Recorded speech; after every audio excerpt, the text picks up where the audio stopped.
जय हिंद दोस्तों। आज मैंने नेक्स्ट वीडियो प्रोटिस्टा किंगडम के बारे में देखेंगे।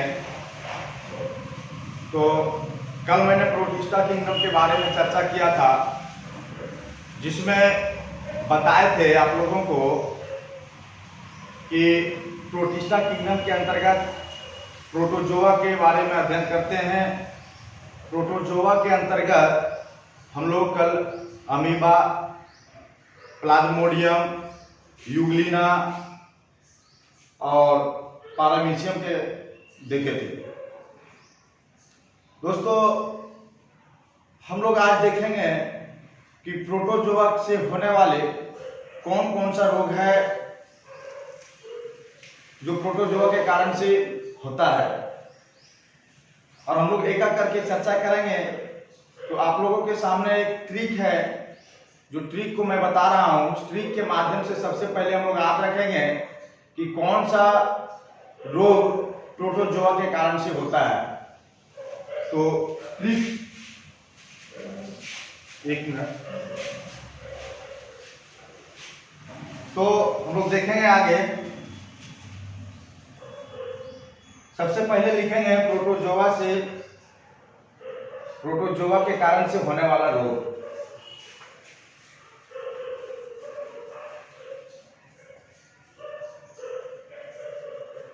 प्रोटोजोआ के कारण से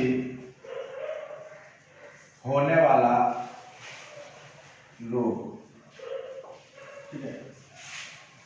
एक ट्रिक है, ट्रिक के माध्यम से याद करेंगे हम लोग। ट्रिक है, पापा काम पे सोते हैं, अर्थात सोने का बीमारी जो है, सोने का बीमारी जो है वो प्रोटोजोआ के कारण से ही होता है। तो दोस्तों, पापा को सोने का बीमारी है, इसलिए वो काम पर भी सोते हैं। इसीलिए हम लोग ट्रिक बना दिए कि पापा काम पे सोते हैं। तो ऑलरेडी पापा से बन गया पायरिया,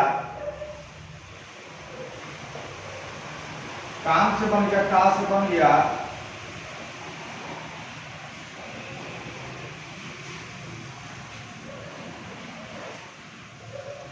कालाजार, मां से बन गया मलेरिया,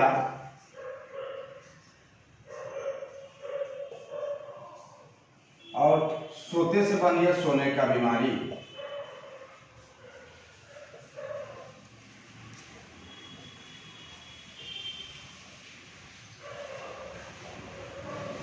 तो दोस्तों, अभी हम लोग यहाँ पे देखेंगे कि पायरिया, कालाजार, मलेरिया, सोने का बीमारी, ये सब जो रोग होता है ये प्रोटोजोआ के कारण से होता है, जिसको हम लोग ट्रिक के माध्यम से याद करेंगे। पापा काम पे सोते हैं। और यहाँ एक पे है, पे से भी बनता है पेचिस। पेचिस तो हम लोगों को 1 नंबर, 2 नंबर, 3 नंबर और 4 नंबर, 5 नंबर ज्यादातर एग्जाम में पूछा जाता है कि पायरिया या फिर कालाजार या मलेरिया किसके कारण से होता है। तो हम लोगों को अब याद रहेगा ट्रिक, और उसी ट्रिक के माध्यम से हम लोग तुरंत एग्जाम में पकड़ लेंगे। अब हम लोग एक एक करके देखेंगे और सभी बीमारी के बारे में चर्चा करेंगे कि कौन सा प्रोटोजोआ है जिसके कारण से मलेरिया, पायरिया या फिर पेचिस रोग होता है, ठीक है। तो सबसे पहले हम लोग देखेंगे मलेरिया के बारे में। सबसे पहले हम लोग देखेंगे मलेरिया के बारे में। और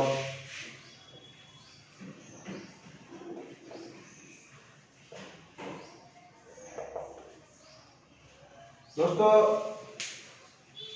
मलेरिया जो है ये हम लोगों को, मनुष्य को होता है, और यह रोग जो है मलेरिया, यह बहुत खतरनाक रोग है और इसे लोग बच के रहना चाहता है लेकिन बच नहीं पाता है, क्योंकि कुछ मच्छर जो है जिसके कारण से मलेरिया रोग होता है। अभी हम लोग देखेंगे कि ये किसके कारण से होता है। तो आप लिख सकते हैं रोगजनक। रोगजनक जो है, तो इसका रोगजनक में हम लोग किसके कारण से होता है, तो यह प्रोटोजोआ के कारण से होता है।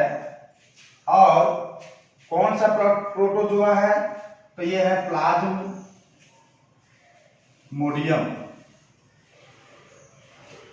ठीक है, प्लाज्मोडियम के कारण से मलेरिया होता है। लेकिन आपसे पूछा जाए एग्जाम में कि रोग वाहक कौन कौन है, तो इसका रोग वाहक है मच्छर। मच्छर तो सभी मच्छर में मलेरिया, सभी मच्छर के काटने से मलेरिया नहीं होता है। एक मच्छर का नाम है मादा एनाफिलीज। तो मादा एनाफिलीज मच्छर के काटने से या मलेरिया होता है ना। और वह मच्छर जो है, ये मादा एनाफिलीज जो है, ये किस प्रकार के प्राणी है, तो ये है सेनवीवोरस। सेनवीवोरस। ध्यान दीजिएगा दोस्त, रोगजनक अलग चीज है, रोगवाहक अलग चीज है। आपसे एग्जाम में कभी कभी पूछा जाता है कि कौन सा रोगजनक है, तो रोगजनक आपका प्रोटोजोआ है या प्लाज्मोडियम है, जिसके कारण से होता है। लेकिन रोगवाहक कहने के मतलब है जो ढोने के कार्य करता है। तो जो ढोने के कार्य करता है मलेरिया को, वो है मादा एनाफिलीज। इसी मच्छर में, इसी मादा एनाफिलीज में प्लाज्मोडियम नामक प्रोटोजोआ पाया जाता है, जिसके काटने से यह रोग फैलता है। क्योंकि यह प्लाज्मोडियम अपने शरीर में लेके चलता है, और जब मच्छर काटता है आपको, तो वो प्लाज्मोडियम नामक जो प्रोटोजोआ है आपके शरीर में छोड़ देता है। और जो शरीर में छोड़ने के बाद आपका रुधिर के माध्यम से, खून के माध्यम से वो आपके शरीर में फैलता है, और धीरे धीरे आपके जो स्प्लीन है, जो पीलिया है, उसको इफेक्ट करता है, उस पर प्रभाव डालता है। ठीक है, तो सेनवीवोरस आ गया। तो इसके बारे में थोड़ा सा 2-3 नाम ऐसे ही है, जैसे हार्मीवोरस, आप नाम सुने होंगे, कार्निवोरस, फिर सुने होंगे ओमनिवोरस। तो दोस्तों, कार्निवोरस का मतलब होता है वैसे प्राणी जो मांस खाता है। हार्बीवोरस का मतलब होता है, हार्बीवोरस मतलब साग सब्जी जो खाता है। और ओमनिवोरस का मतलब होता है जो सारा चीज, सब चीज खाता है। ठीक है, आएगा आगे, हम लोग बायो में इसको भी देखेंगे। अभी आया थोड़ा सा, तुम बता दिए। ठीक है, अब हम लोग चलेंगे इसके आगे कि मलेरिया के बारे में सबसे पहले जो बताया था, वो बताया था रोनाल्ड रोस ने। सबसे पहले बताया था मलेरिया के बारे में, सबसे पहले जो साइंटिस्ट जो है, वैज्ञानिक जो है बताए थे, वो है सर रोनाल्ड रोस। काफी बार एग्जाम में पूछा गया है, याद रखिएगा कि मलेरिया के बारे में सबसे पहले बताने वाले सर रोनाल्ड रोस है। ठीक है, और इसका आप इफेक्टेड ऑर्गन याद रखिए, इफेक्टेड, ये है आपका स्प्लीन। स्प्लीन कहने के मतलब है पीलिया, तो काफी प्रभावित करता है इसको भी आप याद रखिएगा। इसके बाद हम लोग जब देखते हैं कि जब ये स्प्लीन को या पीलिया को इफेक्ट करता है, तो एक सोचने वाली बात है कि जब बच्चे, जो छोटे नवजात बच्चे जो होते हैं, या फिर यूटेरस में जो पल रहे होते हैं, वो सब बच्चे में आपका ब्लड जो है, वो ब्लड का निर्माण जो होता है वो पीलिया में ही होता है, स्प्लीन में ही होता है। छोटे बच्चे का, नवजात शिशु का पीलिया में होता है। या फिर यकृत में होता है, जिसको लीवर बोलते हैं। ठीक है, जब वह बच्चे धीरे धीरे बड़े होते हैं तब उसका ब्लड का निर्माण जो है वो आरबीसी में होता है, लाल अस्थि मज्जा में होता है। और उसी आरबीसी का जो काल है, समय है, टाइम पीरियड है, वो है आपका 100 से 120 दिन। और 100 से 120 दिन के बाद वह आरबीसी पीलिया में जाके, स्प्लीन में जाके खत्म हो जाती है। इसीलिए कभी कभी आरबीसी का कब्रिस्तान कहा जाता है किसको? पीलिया को। तो इसको आप लोग लिख लीजिए। लिखना क्या है कि नवजात शिशु या छोटे बच्चे में ब्लड का निर्माण स्प्लीन पीलिया में होता है या फिर यकृत में होता है। जब वह छोटे बच्चे बड़े होते हैं,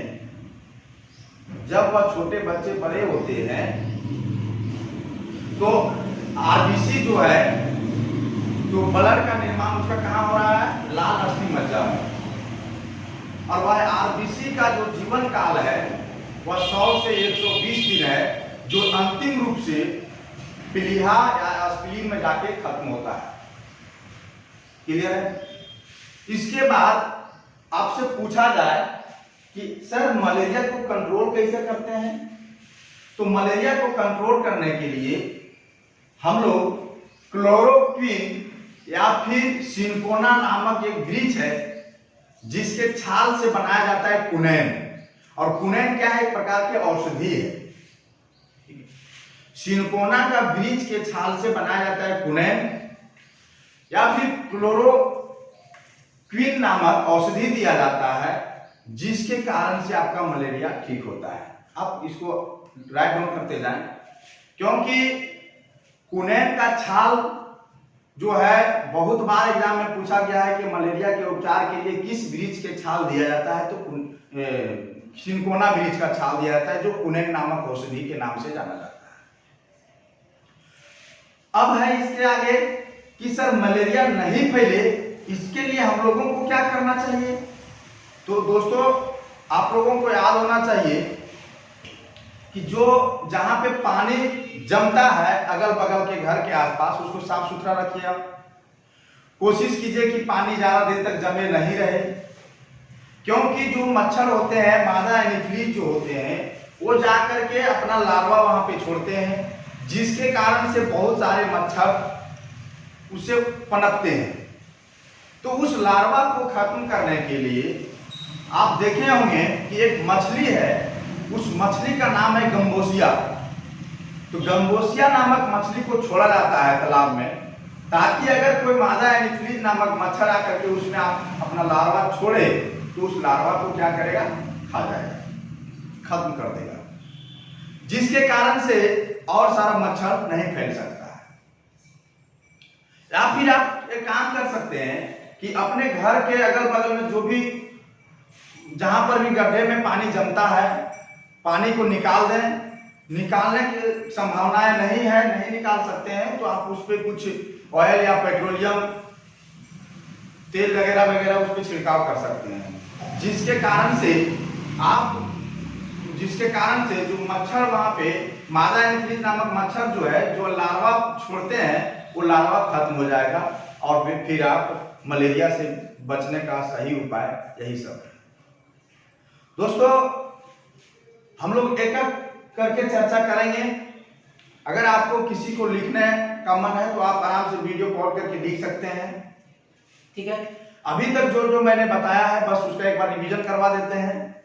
बस यही बताए हैं कि सबसे पहले मलेरिया जो नामक रोग है वो प्रोटोजोआ के कारण से फैलता है। प्रोटोजोआ में प्लाज्मोडियम नामक प्रोटोजोआ होता है। रोगवाहक जो है मादा एनीफिलीज नामक मच्छर है। इसको प्रोटोजोआ से फैलने वाले रोग कौन कौन सा है, तो हम लोगों को याद रखना है कि पापा काम पे सोते हैं, तो पापा से पायरिया आप याद रखिएगा, का से कालाजार याद रखिएगा, माँ से मलेरिया याद रखिएगा, पे से पेचिस याद रखिएगा।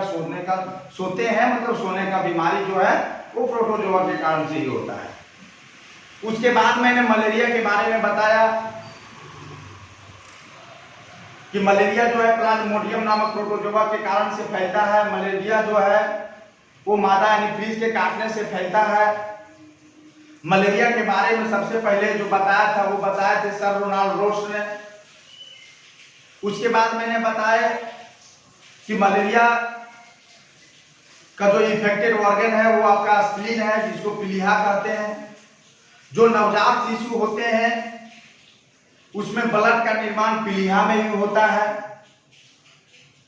और बाद में वह बच्चा धीरे धीरे जब बड़ा हो जाता है तो ब्लड का निर्माण लाल अस्थि-मज्जा में होने लगते हैं, और वही आरबीसी जो है लाल अस्थि-मज्जा है उसका जीवन काल 100 से 120 दिन है, और अंतिम रूप से लास्ट में वह फिर जाकर के स्प्लीन में खत्म होता है, जिसके कारण से आरबीसी का कब्रिस्तान पीलिया को ही कहा जाता है।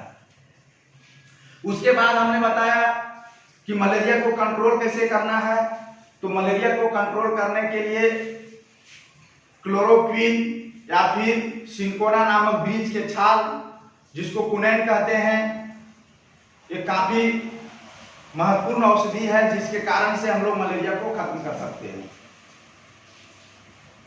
मलेरिया को खत्म करने के लिए या फिर उसके बचाव के लिए गंबोसिया नामक मछली को तालाब में छोड़ दिया जाता है, पानी में छोड़ दिया जाता है, ताकि मादा एनीफिलीज नामक अगर कोई मच्छर जाकर के अपना लार्वा छोड़े उस तालाब में तो उस लार्वा को गंबोसिया नामक मच्छर खा सके या खत्म कर सके। या फिर पेट्रोलियम ऑयल जो होता है उसको भी आप तालाब में या फिर पानी बहुत दिन से जहाँ पे जमे हुआ है उस पर आप जाके छिड़काव कर सकते हैं, जिसके कारण से मादा एनीफिलीज नामक मच्छर जो है सो पनप नहीं पाएगा। ठीक उसी प्रकार हम लोग आगे देखेंगे पायरिया है, कालाजार है, पेचिस है, सोने का बीमारी है, सबके बारे में कर करके चर्चा करेंगे। कैसे फैलता है, किसके कारण से फैलता है, इसके लिए बचाव क्या है। बस मेरा वीडियो को आप लोग देखिए। आशा करते हैं कि वीडियो जरूर पसंद आ रहा होगा आप लोगों के पास। आप लोगों को अगर मान लीजिए नहीं समझ में आ रहा है, कोई प्रॉब्लम है, तो आप जरूर कमेंट बॉक्स में बताने की कोशिश करें, ताकि मैं जो भी मेहनत कर रहा हूं आप लोगों के लिए वो कारगर साबित हो। और इसी तरह से मेरा वीडियो देखने के लिए आप मेरा YouTube चैनल को लाइक कर लें, सब्सक्राइब कर लें, और ज्यादा से ज्यादा दोस्तों तक शेयर भी करें, ताकि जो भी बच्चे घर पे हैं जिसको पढ़ने में दिक्कत हो रही है वो चैनल के माध्यम से अपना पढ़ाई जारी रखें। क्लास सीक्वेंस बाय लिया जा रहा है, कहीं इधर उधर नहीं है। आज वीडियो बायोलॉजी का 6 लेक्चर है। धन्यवाद। जय हिंद।